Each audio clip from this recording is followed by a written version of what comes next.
मधुबन के बाबा,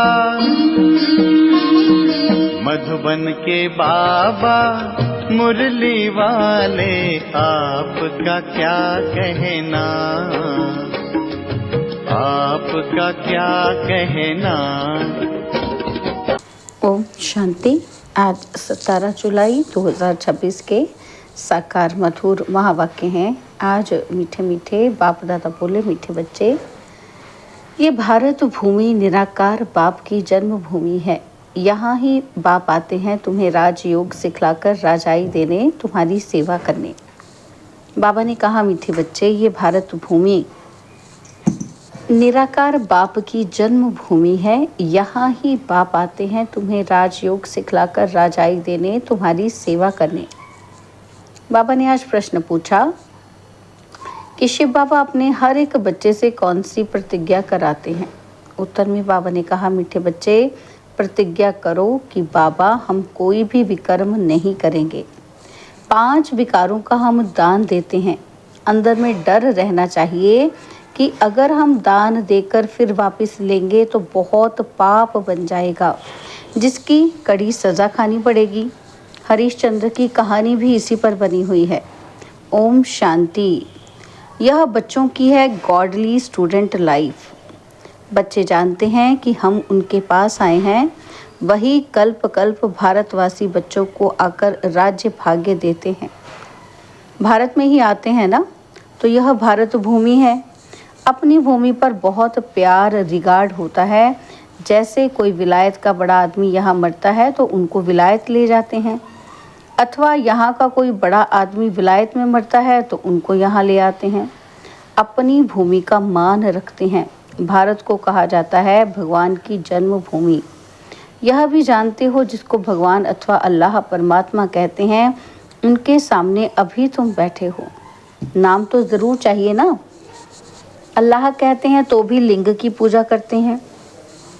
ईश्वर अथवा खुदा कहते हैं तो ज़रूर उनकी निशानी चाहिए ना। लिंग को सब तरफ पूजते हैं। चित्रों में भी आजकल देवताओं के आगे परमपिता परमात्मा का चित्र लिंग दिखाते हैं। वह है सबसे ऊंच।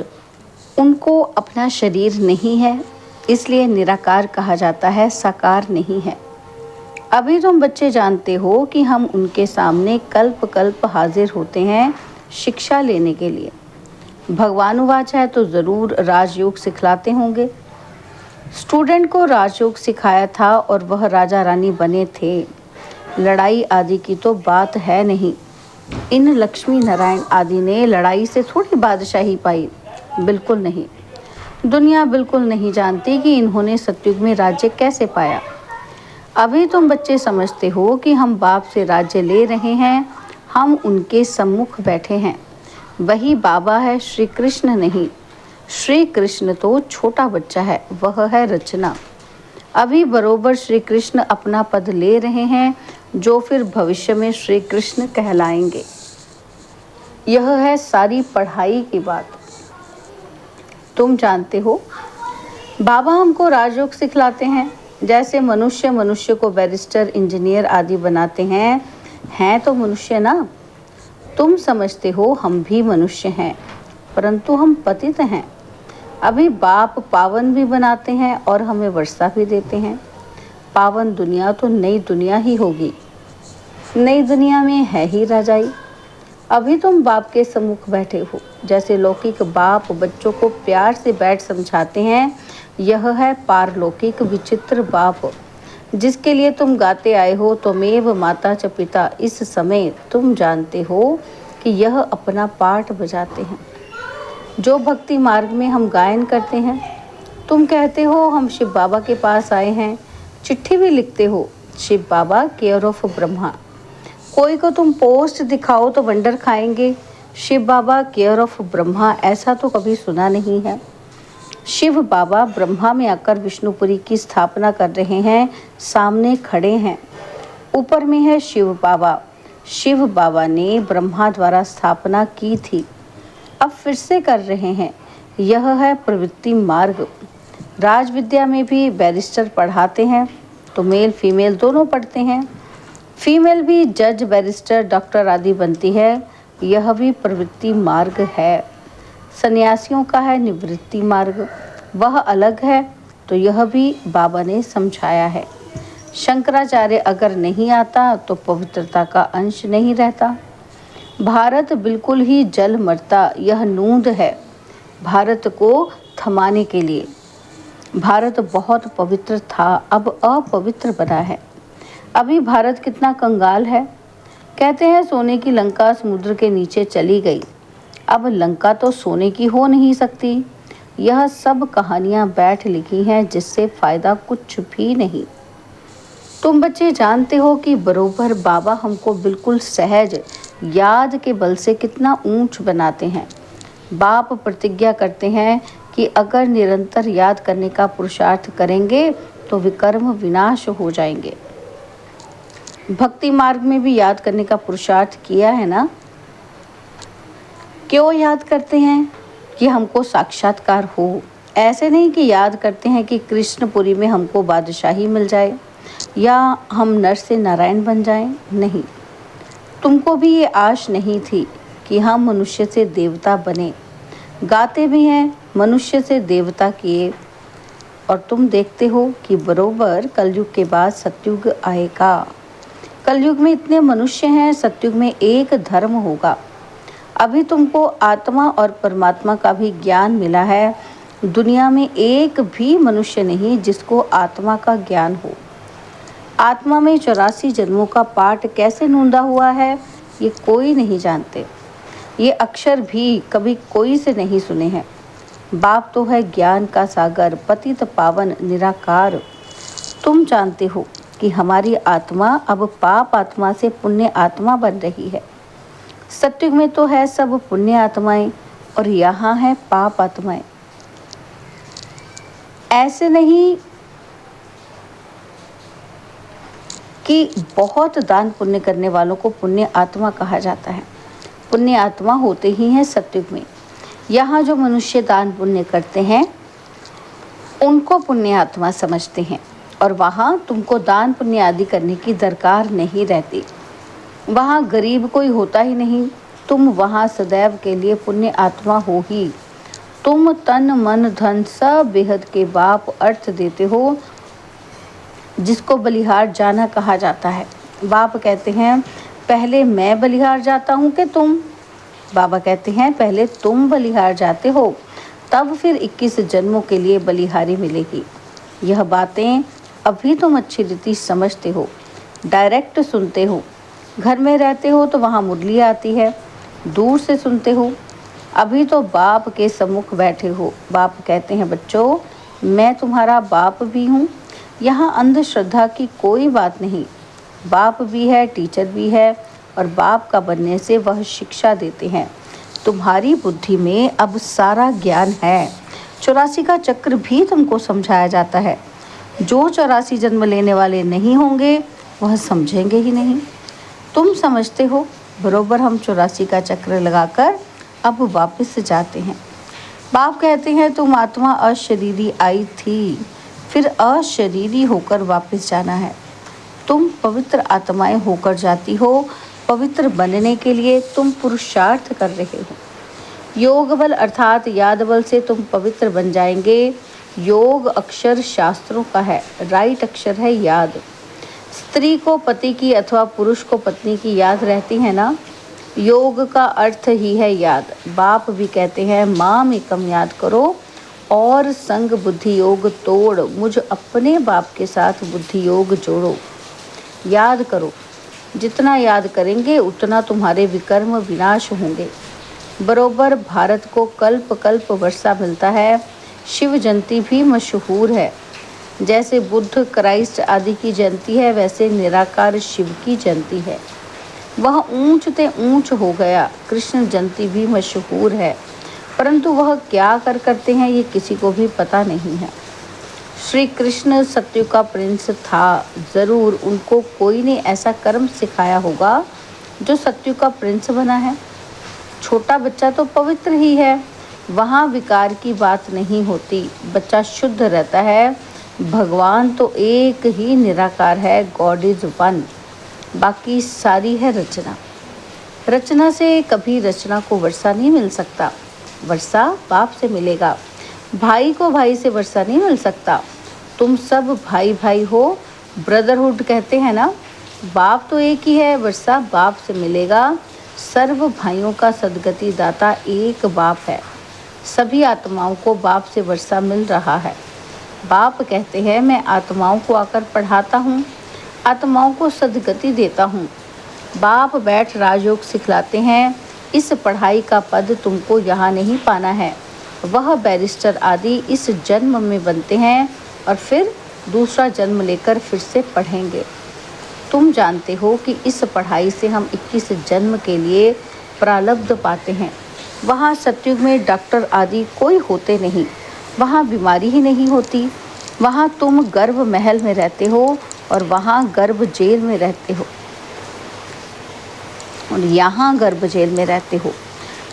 बाबा कहते हैं यहाँ पर फिर बहुत सजाएं मिलती हैं। तब पुकारते हैं कि इस जेल से बाहर निकालो, हम फिर कोई भूल नहीं करेंगे। धर्मराज से प्रतिज्ञा करते हैं। यहाँ तुमको शिव बाबा से प्रतिज्ञा करनी है कि बाबा हम कभी भी कर्म नहीं करेंगे। 5 विकार हम आपको दे देते हैं। यह भी बाप जानते हैं कि विकार कोई ऐसे फट से नहीं छूटेंगे, अंदर डर रहना चाहिए। हम विकारों का दान देकर फिर लेंगे तो बड़ा पाप हो जाएगा। जैसे राजा हरीश चंद्र का मिसाल है। बाप जानते हैं कि ऐसे नहीं कि 5 विकार झट से छूट जाते हैं, नहीं, टाइम लगता है। तुम्हारी कर्मातीत अवस्था होगी तब लड़ाई लगेगी। यह 5 विकार हैं बड़े दुश्मन। उसमें भी मुख्य एक है देह अभिमान। उसका दान देना कितना मुश्किल है। घड़ी घड़ी बाप कहते हैं अपने को आत्मा समझ मुझ बाप को याद करो, परंतु ये होता ही नहीं है। देह अभिमानी बनने से फिर काम की चोट लगती है। देह अभिमान सबसे तीखा है। देही अभिमानी बनने की मेहनत है। मुख्य देह अभिमान आने से ही पाप हुए हैं। 5 विकार दान में देना पड़े, इसमें समय लगता है। साजन बिगड़ सजनियाँ तो जा ना सके। पहले साजन को जाना है, फिर सजनियाँ। साजन को आकर सब आत्माओं को ले जाना है। जब तक कर्मातीत अवस्था हो तब तक पुरुषार्थ करना है। देह अभिमान आने से ही फिर भूलें होती हैं। कहते हैं बाबा देह अभिमान में आकर विकार में गिरे। तूफान तो बहुत आएंगे, विकार का संकल्प आए, परंतु कर्मेंद्रियों से कोई पाप नहीं करना। माया को जीतने के लिए कितनी मेहनत करनी पड़ती है। बाप कहते हैं अगर शादी की हुई है तो पवित्र रहकर दिखाओ तो सन्यासी भी देखेंगे। तुमको आमदनी देखो कितनी भारी है, पवित्र रह दिखाया तो बहुत ऊंच पद पाएंगे। तुम पर तो सब कुर्बान जाएंगे। बाबा भी महिमा करते हैं भल पवित्र भी रहे, परंतु फिर योग भी चाहिए। योग में ही घड़ी घड़ी विघ्न पड़ते हैं। देह अभिमान आ जाता है। पवित्र रहते हैं सो तो ठीक, पवित्रता से ही पवित्र दुनिया का वर्षा पाएंगे, परंतु फिर माया भी जोर रखेगी। माया बहुत वार करती है। बाप समझाते हैं यह सब होगा। बहादुरी दिखाते हैं, परंतु साथ साथ निरंतर याद भी रहे तब ही कर्म विनाश होंगे। रुस्तम जो बनते हैं उनको माया भी बहुत सताती है। याद में मुश्किल रह सकते हैं। जो रह सकते हैं उनसे अनुभव पूछना चाहिए। क्या समझते हैं, कैसे रहते हैं, याद में रहने से भी कर्म विनाश होंगे, ये बात ही बिल्कुल न्यारी और नई है। यहाँ बैठे हो तो नशा चढ़ा हुआ है। ये भी समझते हैं कि भगवान एक ही निराकार है, ना कि श्री कृष्ण। वास्तव में श्री कृष्ण के लिए शास्त्रों में बातें लिख दी हैं। ओखली से बांधा, ये किया, ये कोई बातें हैं नहीं। ये भी उनकी ग्लानि करते हैं, इंसल्ट करते हैं। कृष्ण में तो कोई भी अवगुण नहीं था। चंचलता करना ये भी एक अवगुण है ना। तो श्री कृष्ण तो बिल्कुल ही मर्यादा पुरुषोत्तम है। उनकी महिमा गाते हैं।